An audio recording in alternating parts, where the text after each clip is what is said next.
Yeah, I appreciate you guys being on, and good to see you. I hadn't seen a lot of you in a long time, but it's kind of it's been a crazy 6 weeks for sure, maybe even 7 now. Working from home and dealing with 4 teenagers in the house and being here with them every single day gives me a new respect for getting up and going to work every day for sure. But we've been really busy with our players.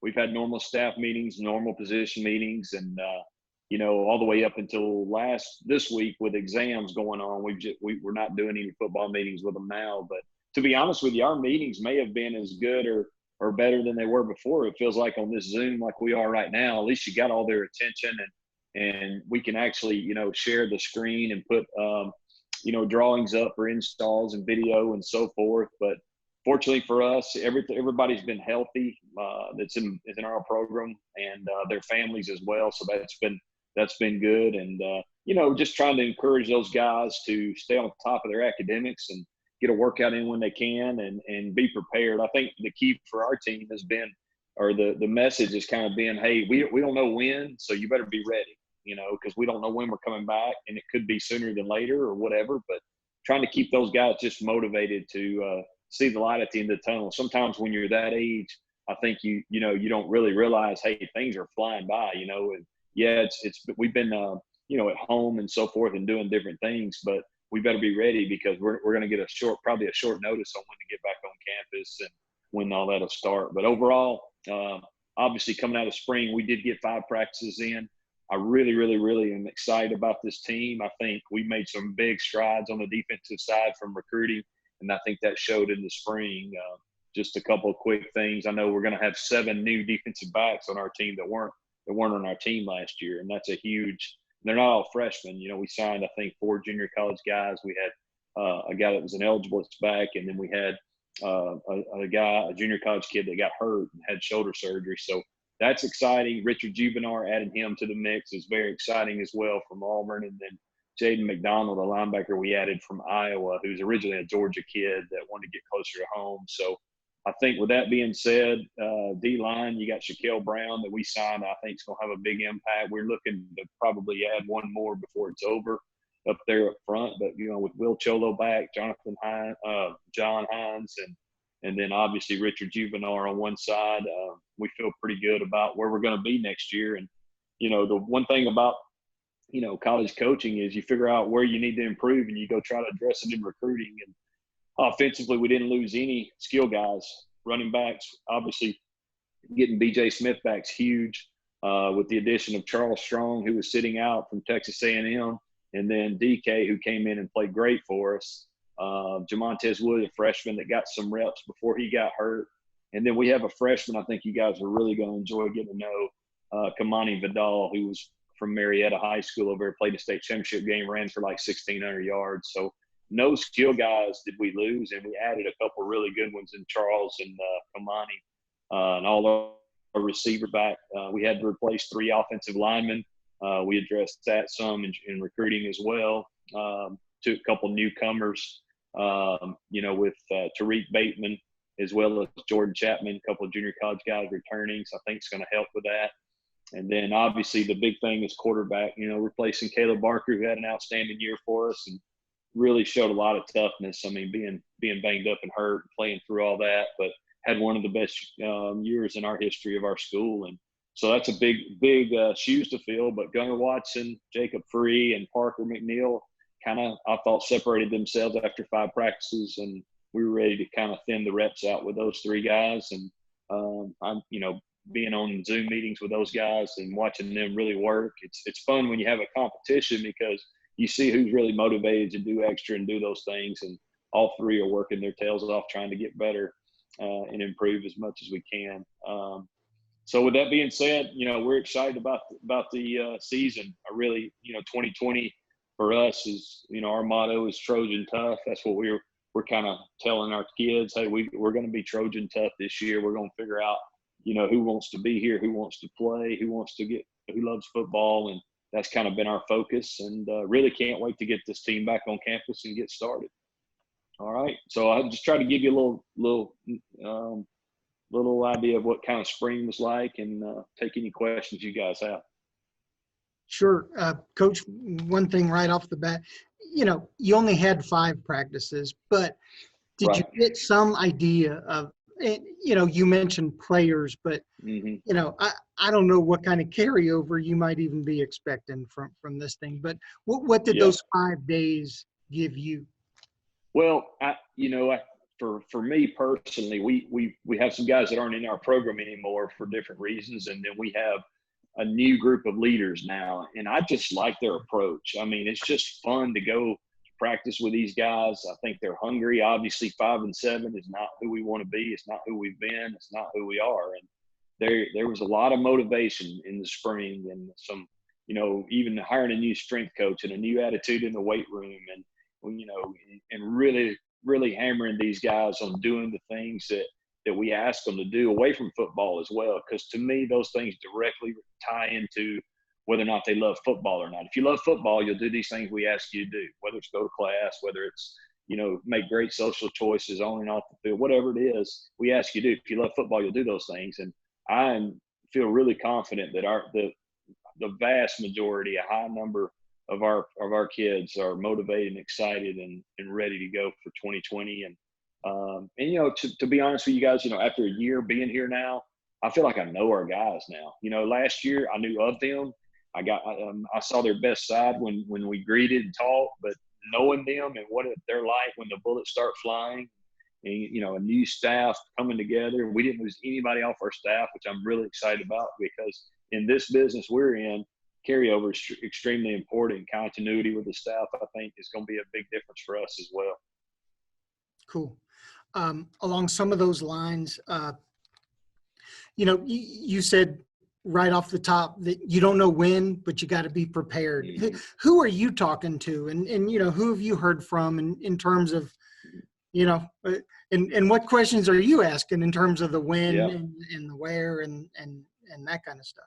Well, Brent Jones, our athletic director, we have a conference call once a week with him and the head coaches here at Troy. And obviously he's a guy that I talk to probably every day anyway, but he's in direct communication with the NCAA through the chancellor and the different avenues that are out there for us to get information. And, I don't think anybody knows for sure yet. I think there's a lot of wait and see depending on, how things shape out when they start opening up the country again, like they're talking about doing. And I think if they open things up and things going, things look good and they're trending in the right direction, then I think that lays the groundwork for us to get back. Maybe not too after that. Obviously, if we go in the other direction, I'm sure that there'll be some delays. I think the number one thing is just we come back when it's safe. When we have a good idea that things are safe, and if we'll do that, I think we'll be fine. But from our standpoint as a football coach and a team, I think you have to encourage your guys just to be ready all the time. Because what will happen is if they say, "Hey, we're not coming back till August or whatever," I mean, they got it. They're kids. They have a really good the ability to sit around and not do a whole lot. So for us, it's just trying to motivate those guys, and what that entails is communicating with them every day, updating them on the things we're hearing, find ways to motivate them, get former players on conference calls like this with them, and let them motivate them. Like with our quarterbacks, I got Nick Mullins on the other day, who's with the 49ers now, and he talked to our quarterbacks about preparing. Like in the NFL, when the season's over, those guys go home for, I don't know, 3 or 4 months, and they have to train on their own and find ways to improve and watch film on their own and train and throw and do all those things, similar to what our guys are really doing right now. So I got him on last week. I'll get Jarrett Stidham on this week, and just really finding creative ways to motivate our guys and make sure they're prepared, ready to get back. Thanks a lot. Coach, have you thought any about what summer looks like for y'all, or have you gotten to that process?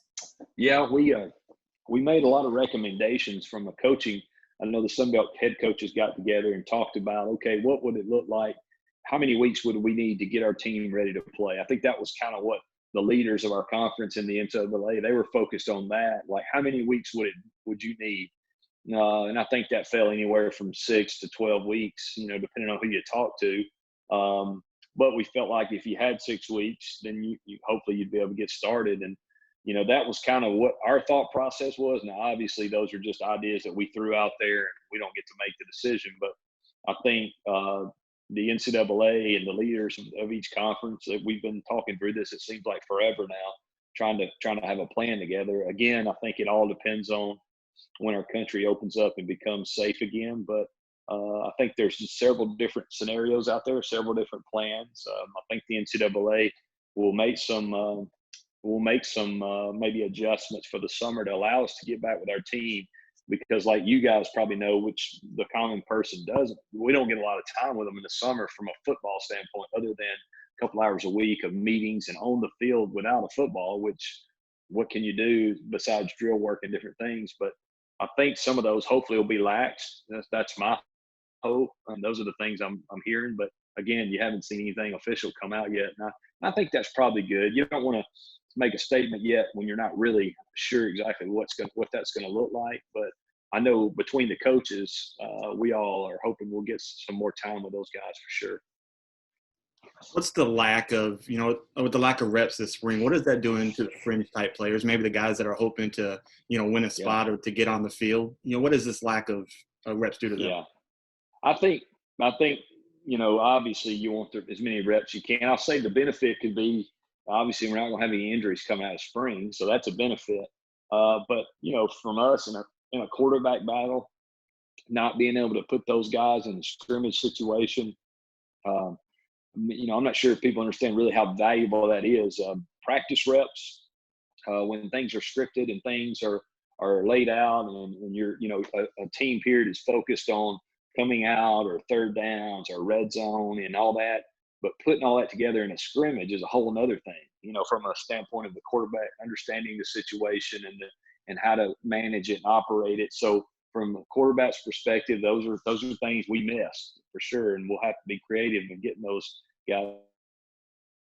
Then you got college players we signed on defense who coming in and getting a few reps of what we do on defense, but at the same time miss a lot of valuable time on the field.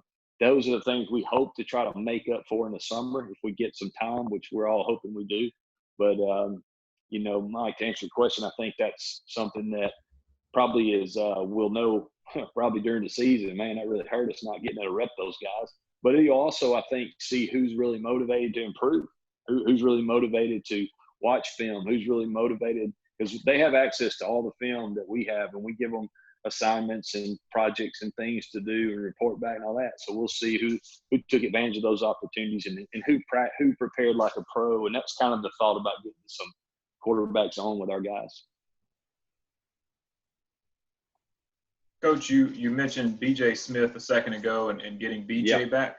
Obviously, this will be looking into the season and how things go. But will he have the season before you got to Troy? He had 1,000 yards. Sun Belt Player of the Year offensively. Is he going to have a workload where you would expect him coming off injury not to have as much of a workload as he had that previous season, or because of the talent around him, or how would BJ be used in this upcoming season? BJ is one of our best players on our team, so he's going to get plenty of work for sure.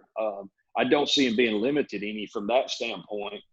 As you mentioned, I feel like we're really deep at running back right now, which, times during the year last year, we only had 2 guys available. One was the guy that was delivering pizzas, the week before. So, really we were down to 1 guy at one point. So I do think he'll be a workhorse for us, to answer your question, because he's such a good player for us. He's a veteran. He's experienced, very mature, leader of our team. But at the same time, I think you'll see us play more than 1 back, obviously, and 2 together in a lot of respects. So, because I do think that's an area of strength. And each year, your team's built different. Last year, we were pretty deep at wide receiver and not very deep at running back. So played a lot more 1-back sets. We lost Zach Weldon, who was really a good player for us, that did a lot of blocking as what we call like a sniffer or an H-back kind of guy. We don't have that anymore. He's gone. A.J. Lewis is a guy I think could step in that role some. But when it comes down to game plan and putting a plan together, you're trying to get your best guys on the field at the same time. Sometimes that includes that guy as a sniffer, and sometimes it might include 2 running backs at the same time. And I think we have to be creative and find ways to make sure we take advantage of our personnel the best way. Coach, one of the things that has been talked about is having the football season, but hosting it without fans. Is that something that you've talked to your team about, or how are y'all preparing for potentially dealing with that? I really haven't talked to our team any about all that. I've tried to stay away from the what ifs and what might happen and all that with those guys. We really try to focus on what we know, what we can control. I will tell you, and I thought some guys around the country made good points about this. Was I'm not sure how you could not feel good about putting guys in the stands, but feel great about putting your players out there. I mean, you're talking about your football team of 100 and something guys, plus training staff, plus coaching staff, plus weight staff, plus the support people that go along with it. I don't know that would be any safer. So, from the things I'm hearing, I don't see us playing without having, a crowd there. But if they tell us to do that, then we'll figure out a way to do it. College football is such a momentum game, playing at home with your crowd, especially at the Vet. Our place is awesome. It's rocking when we have a big game going. So it would be a little different. At the same time, I've been in stadiums where there's 100,000, over 100,000, and once the game gets going, you almost forget about that because you're so focused on what you're doing. But it would be very odd. But if it means that's the only way we play football, I think we have to make an adjustment and figure it out. Coach, a key piece to every team is obviously the offensive line. You have one returning starter there in Dillon Bradshaw. How big of a piece is he going to play this year, especially with not having this time to work with maybe some of the sets that you normally would during the spring? Well, we actually have two. We have Austin Stidham also returning at left tackle, and then Jake Andrews started several games for us at guard. So I guess from our perspective, we think we have three starters returning. Maybe not look like that on paper all the time, but, Jake played a ton of snaps, actually started a game or two games for us. Austin has started, I'm pretty sure, every game the last 2 years. Adam could probably tell me more about that. And then obviously Dillon Bradshaw, his job last year is our center, which we went into the season not sure, right? I thought he did an excellent job. He's a smart, tough guy. Football is really important to him. He's what we call a TKG, where he's a Troy kind of guy. Will do anything we ask him to do. He's a huge part of what we do up front from a communication standpoint. He's smart. He's a huge piece of it. But Jake Andrews being there alongside of him and Austin Stidham, that's three pretty good players we feel like we have back. And then the addition of Jordan Chapman and also Tariq Bateman. And I'll say this, Bubba Hudson had a really good spring for 5 days. I thought he made strides. Sometimes, guys, the light comes on for guys when they have the opportunity to be the starter. And I've seen that over the years in coaching everywhere I've been. And he's one that jumps out to me. That this spring he was fighting for the starting job, and he was very, very motivated. And for 5 practices, I kept telling myself, wow, this guy right here, he's showing something. He's getting better. So I think Ryan Pugh does an excellent job with our O-line. He's one of the brightest young offensive line coaches in the country. He's a guy that is going to coach for a long time. And I'm really excited about what he does with those guys, and I think he'll have them ready to go as a unit.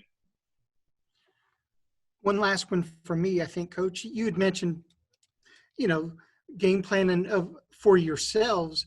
I know spring and summer is that there are some downtime that you can look ahead a little bit and look at opponents. Yeah. Well, I would think that time, you guys are worried about you right now, and how are you concerned at all about those look aheads a little bit and what some of your opponents are going to look like?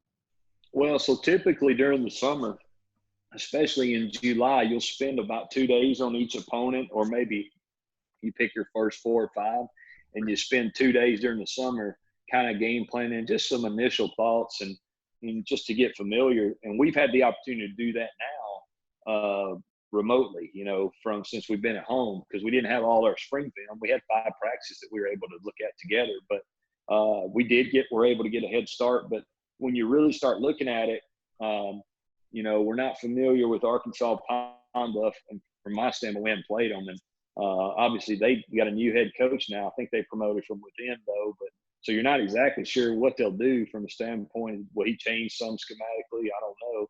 Then you look at our second opponent, UMass on the road. They got the same coach, but will they be what they were last year? I don't know exactly. And then our third opponent, NC State, they got new coordinators on both sides. So I think you're smart to get a head start maybe a little bit, but you better focus on your team, making sure that we're because at the end of the day, it comes down to us executing the things we do, and that's the way football is. But to answer your question, we have had the opportunity to get a head start on some guys, but at the same time, our focus has really been on our players.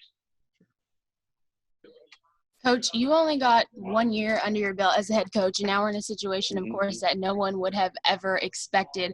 In which ways has that pushed you and tested you as a coach and for your staff as well?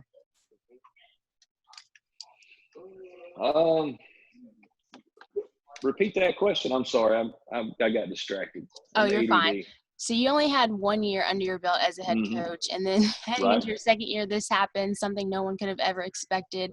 In which ways has it pushed you and tested you as a coach and for your staff as well?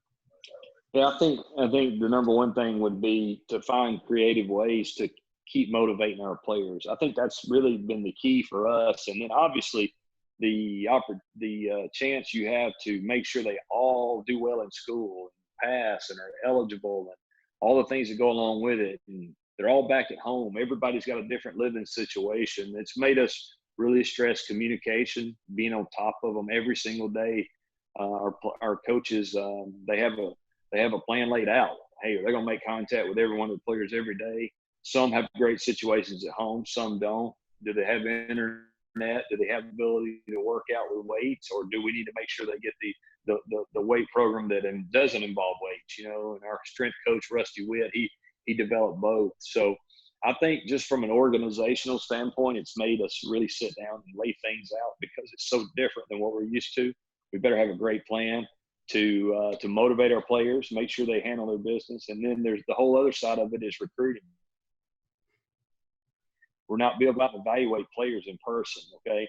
We're not getting them on campus, we don't think right now, to evaluate them in person. So we're going to have to make decisions on guys, some, without really ever watching them and evaluating them in person. That's a whole new thing, because watching tape is good. You can watch their highlight film and all that, but it's not the same. And obviously we try to do as much research on them as we can. So that's been a whole new element. But so I would say organizational skills have been tested for sure. I think our staff is really doing a nice job staying in touch with those guys and following our plan of pulling them through this and getting through this thing together.